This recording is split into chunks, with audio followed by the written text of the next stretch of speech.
Historias de David, capítulo 3. De corazón valiente. De repente, estás sentado frente a las ovejas, extasiado en la presencia de Dios, y precisamente la voz del Señor te llama a ubicarte en la corte del rey, pensaba David. ¿Qué destino me espera?, se preguntaba. Ahora su nueva vida transcurría entre sus obligaciones en el palacio del rey y su oficio de pastor de las ovejas de su padre. Algo en su corazón le hacía sentir que vendrían otras cosas nuevas por enfrentar, pero mientras tuviera la certeza de que Dios estaba con él, seguiría dispuesto a desafiar cualquier situación con la determinación de quien está seguro de obedecer la voluntad del Señor. Esa noche volvió a angustiarlo el mismo sueño recurrente. Una mano acercaba una corona a su cabeza mientras la turba lo perseguía para arrebatarle su galardón. Mientras corría sin rumbo, despertó sobre el verde pastizal que lo devolvía la calma. Esa madrugada dejó las ovejas al cuidado del otro pastor, entendiendo que era tiempo de volver a casa de su padre para hacer lo que le había solicitado: traer un informe detallado de la situación de sus hermanos en el ejército, pues llegaban rumores de padecimientos de los israelitas a manos de los filisteos. Debía además llevar una canasta de grano tostado, panes a sus hermanos y 10 pedazos de queso para el capitán de la guardia.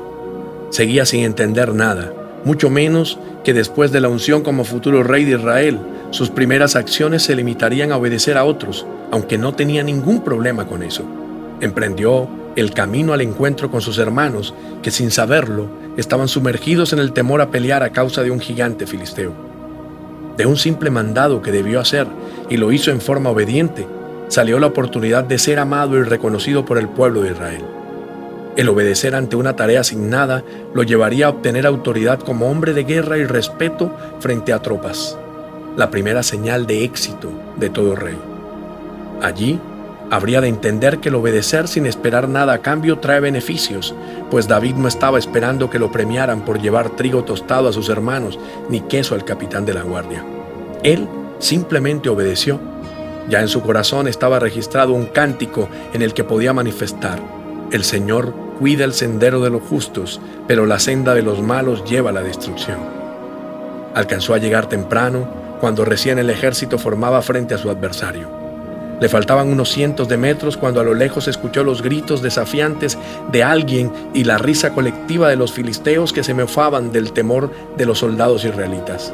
Siempre que hay mofas y risas, alguien del otro lado que recibe y se afecta con el impacto de ellas, pensaba.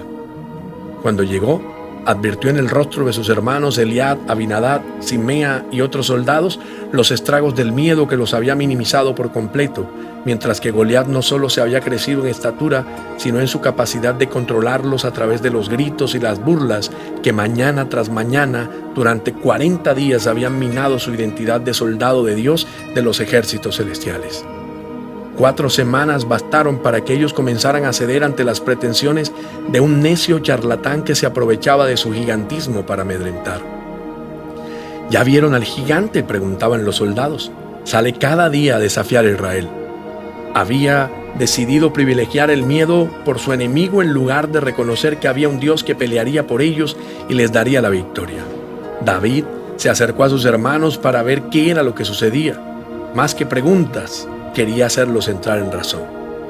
A pesar de que ya se lo habían contado, quería escuchar de sus propias voces el porqué de sus miedos. Nadie más que ellos estaban entrenados para resistir las deformaciones de la realidad a causa de la apariencia. Semanas antes, Dios había enseñado a toda la familia de Isaí reunida en casa con el profeta Samuel su método para no dejarse llevar por las apariencias. El secreto está en poner la mirada en el corazón. Habían sido escogidos para este momento por el mismo Dios de los ejércitos, quien les había mostrado que sus decisiones no estaban basadas en estatura ni en belleza. Habían sido entrenados para un momento como este, pero su temor los hacía olvidar de todo. David trataba de recordarles que Goliat no era más que una ilusión creada por el miedo, pero sus hermanos se disgustaron tanto que terminaron por echarlo del lugar, creyendo que su actitud era arrogante e insensata. Un simple pastor de ovejas que nunca debió salir de su casa viene ahora a darnos lecciones de valor, dijeron. El enojo de Eliab era solo un síntoma de su miedo que lo llevaba a rechazar cualquier posibilidad de reaccionar para pensar en la victoria. Precisamente quien había sido desechado para ser rey de Israel por su tamaño, seguía creyendo que la estatura era factor para ganar. Por eso había hecho de Goliat su enorme barrera mental y espiritual. ¿Te enojas conmigo solo por preguntar? Pues deberías enfocar tu enojo en tu verdadero enemigo, le contestó a su hermano y siguió cuestionando la misma actitud entre otros soldados, mientras trataba de hacerles entender que tenían todas las posibilidades de triunfar si se enfocaban en el respaldo de Dios. Caminaba de un lado a otro buscando la manera de actuar, pero muchos, como siempre, seguían mirándolo como un simple muchacho preguntón. Había una fuerza incontenible en él buscando salir. El Espíritu soberano del Señor lo había ungido con autoridad para avanzar, para vencer. Por eso estaba convencido de que todos esos hombres atemorizados necesitaban un cambio de actitud.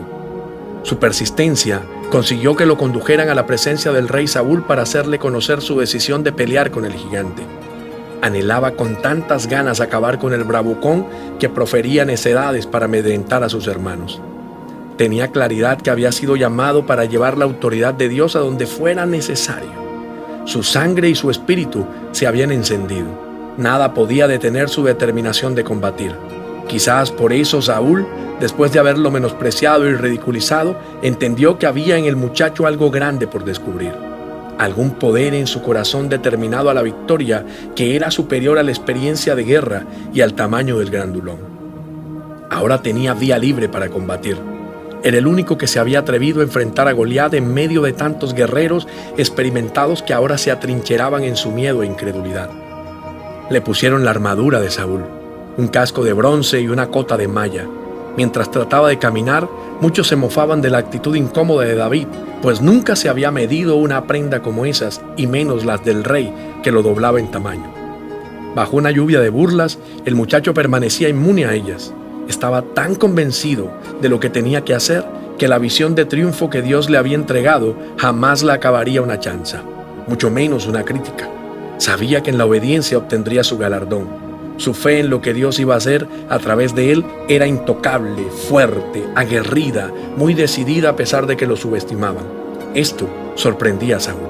No puedo caminar con todo esto, no estoy acostumbrado. Con la misma determinación se despojó de una armadura ajena a su corazón, miró lentamente y sin rencores uno por uno a sus espectadores, pero se enfocó en el rostro del rey para reiterarle su inmutable decisión. Saldré al campo de batalla como soy, sin apariencias. El celo por el pueblo del Señor me mantiene vivo. Solo llevaré mis armas de pastor y la absoluta certeza de que Dios está conmigo.